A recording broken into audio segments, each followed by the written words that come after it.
बिस्मिल्लाहिर्रहमानिर्रहीम। नमाज के मसाइल का भी जानना बहुत ज़रूरी है। नमाज सही हो भी रही है या नहीं हो रही है। हम जब दुनिया को कोई काम करते हैं तो उसको सही करने की कोशिश खूब करते हैं, यहाँ तक कि हम अपने पास उसी बंदे को काम पे लगाते हैं जिस बंदे को काम आ रहा होता है। अगर उसको काम नहीं आता तो फिर उसको हम नौकरी और मुलाजिमत नहीं दिया करते हैं। इसलिए जब हम नमाज़ पढ़ने के लिए खड़े हों तो नमाज का तरीक़ा और जो नमाज के मसाइल हैं वो भी जानने की कोशिश होनी चाहिए कि हमें नमाज किस तरह पढ़ना चाहिए। और बहुत से लोग जब नमाज़ पढ़ते हैं तो उनके सामने कोई चीज़ नक्शा वगैरह लगा होता है और लोग उसको पढ़ भी लेते हैं, तो उस सूरत में उसका क्या हुक्म है। आप बहुत देखा होगा कि मसाजिद में नमाज़ पढ़ रहे हैं तो कैलेंडर सामने टंगा होगा, या घर में नमाज़ पढ़ रहे हैं तो घर में कोई ना कोई चीज़ टंगी होती है। उस सूरत में जो उस पर लिखा है उसके पढ़ने का हुक्म क्या है, क्या नमाज होगी या नहीं होगी। तो इस सूरत में मैं आपको एक फ़तवा पढ़ के सुना देता हूँ। कहते हैं कि नमाज की हालत में लिखी हुई चीज़ पढ़ ली तो क्या हुक्म है।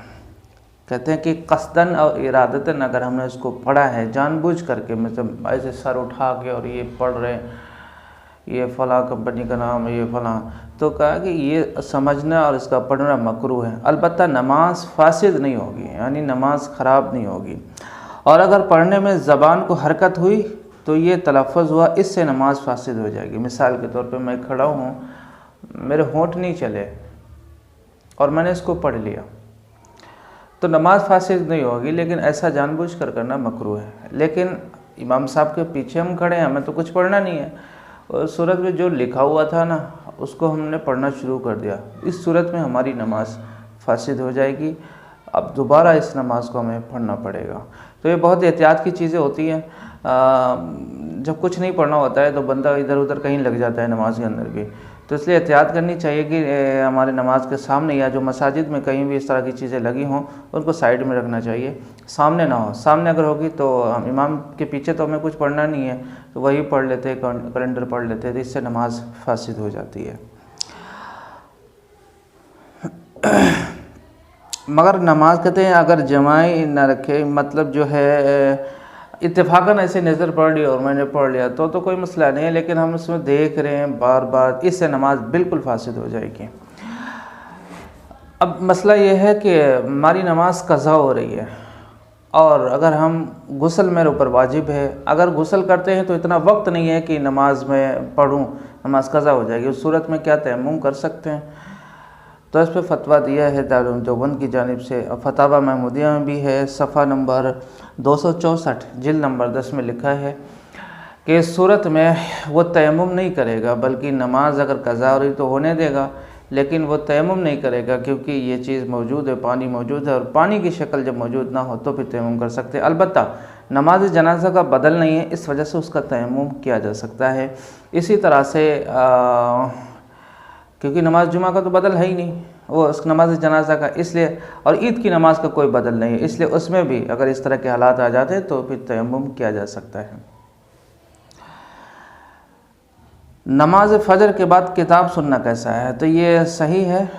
सुबह की नमाज के बाद दुआ से कबल या बाद कोई किताब पढ़कर रोज़ाना कोई दीनी किताब नमाज़ों को सुनाता है, जबकि तिलावत कुरान और वजीफ़ा पढ़ने वालों को और मसूक और लाइक को परेशानी हो तो शरान क्या है।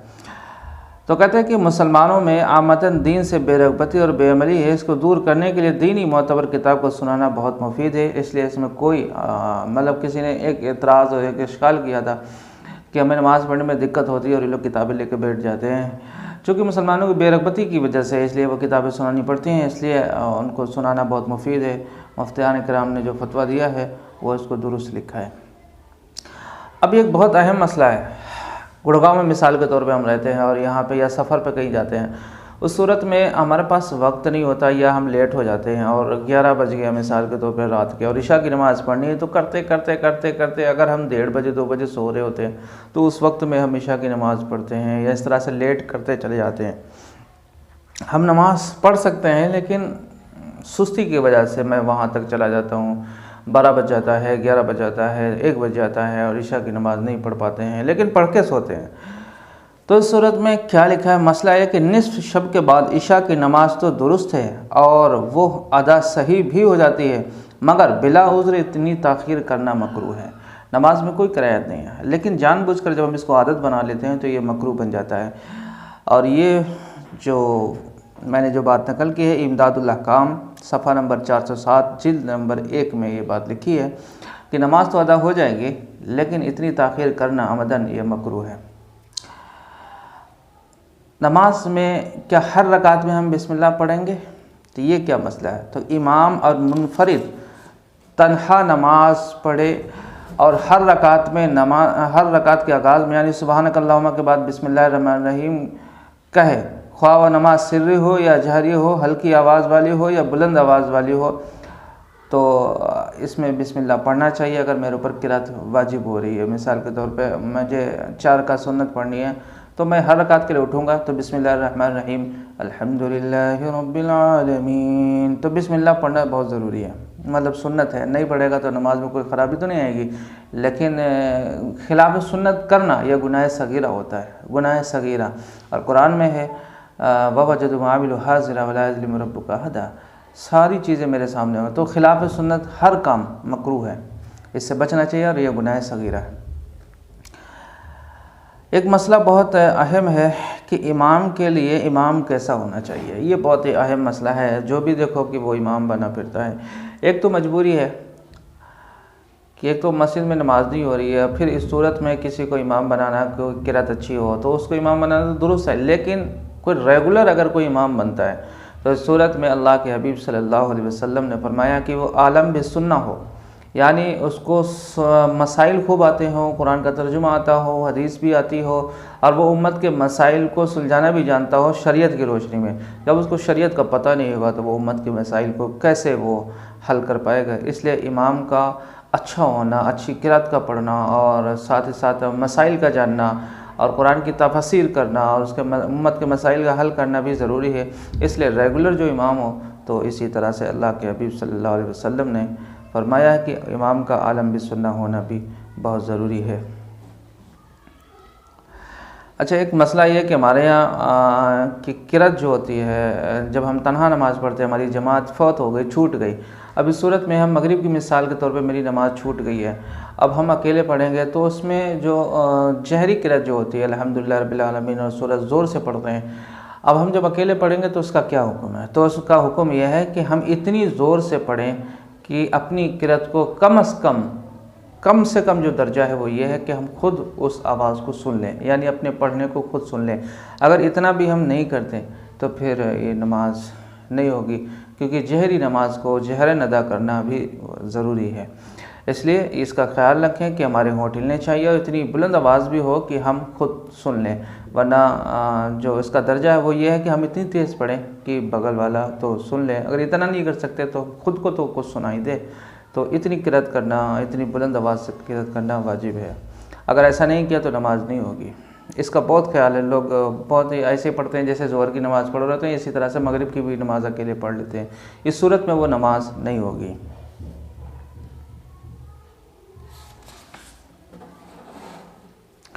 एक मसला बहुत अहम है, ज़वालीन और दुआलीन का फ़र्क क्या है। ज़वालीन, बाज़ लोग दुआलीन पढ़ते हैं जानबूझ के, क्योंकि जिसका मखरज जो है वो आम पब्लिक से ज़्यादा नहीं होता।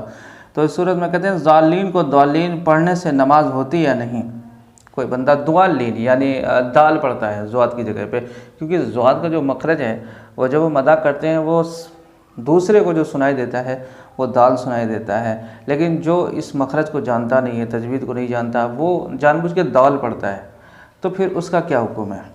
अरब के कुर्रा उलमा भी ज़ालिन को ऐसी सूरत में अदा करते हैं कि दाल मालूम की आवाज़ निकलती है, इसलिए यह कहना मुश्किल है कि इन सब की नमाज नहीं होती, हालांकि वो जानने वाले अस्वात, आवाज़ और मखारिज के हैं।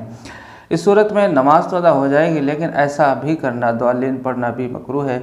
अब दालिन माने है रहनुमाई करना, ज़ालिन के माने हैं गुमराह करने के। दालिन, दाल अलिफ, दालिन रहनुमाई करना, रास्ता दिखलाना, और ज़ालिन गुमराह करना।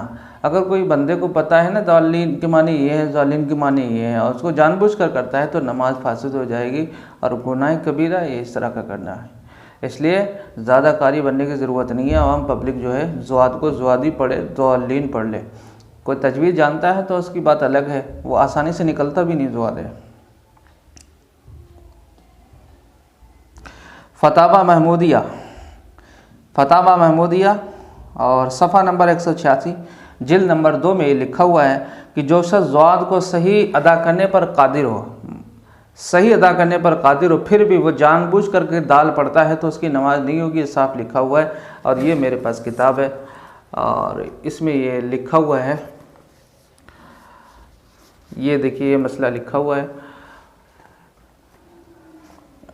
ये लिखा हुआ है कि जो बंदा ज़ुआद को ज़ुआद पढ़ने पर कादिर है, उसको सही नहीं पढ़ता है तो इस सूरत में उसकी नमाज नहीं होगी, दाल पढ़ता है। और सफ़ा नंबर 186 जिल्द नंबर 2 में ये मसला लिखा हुआ है। इसलिए ख्याल रखें, कारी बनने की ज़रूरत नहीं है, ज़ुआद को ज़ुआदी पढ़ें, दाल ना पढ़ें। होंठ बंद करके किरात करना, मिसाल के तौर पर मैं होंठ बंद करता हूँ और यूँ ही किरात कर रहा हूँ, ऐसे मुंह बंद कर लिया और किरात चल रही है हमारी, तो इस सूरत में नमाज का क्या हुक्म है? कहते हैं कि बाद लोग नमाज में इस तरह किरात करते हैं कि चुपचाप होंठ सब बंद किए रहते हैं और दिल में सोचते और तसव्वुर करते हैं। इस तरह पढ़ने से दिल में किरात का रुकन अदा नहीं होता है। किरात का रुकन अदा होने के लिए कम से कम दर्जा यह है कि हुरूफ सही तौर पर निकलें, यानी ऐसे हम बोल कुछ नहीं रहे, ऐसे पढ़ रहे हैं, तो इस तरह से होंठ का हिलाना ज़रूरी है। अगर ऐसा नहीं करते तो फिर नमाज नहीं होगी। कम से कम हरूफ का निकलना ज़रूरी है। मिसाल के तौर पे हम ज़ोहर की नमाज़ पढ़ रहे हैं, उसमें हमें आहिस्ता किरात करनी है, मतलब खुद को भी सुनाई ना दे, तो ऐसी किरात करनी है, तो उसमें होंठ का हिलाना भी ज़रूरी है। बहुत से लोग ऐसे होते हैं तो इस तरह से मुंह बंद रखते हैं, इस सूरत में नमाज नहीं होगी और सदा से भी काम नहीं चलेगा। इसलिए ये ज़रूरी है कि हम अपने होंठों को हिलाते रहें, यानी इतना मखरज हमारा निकलना ज़रूरी है, वरना मखरज ज़्यादा ही नहीं होंगे।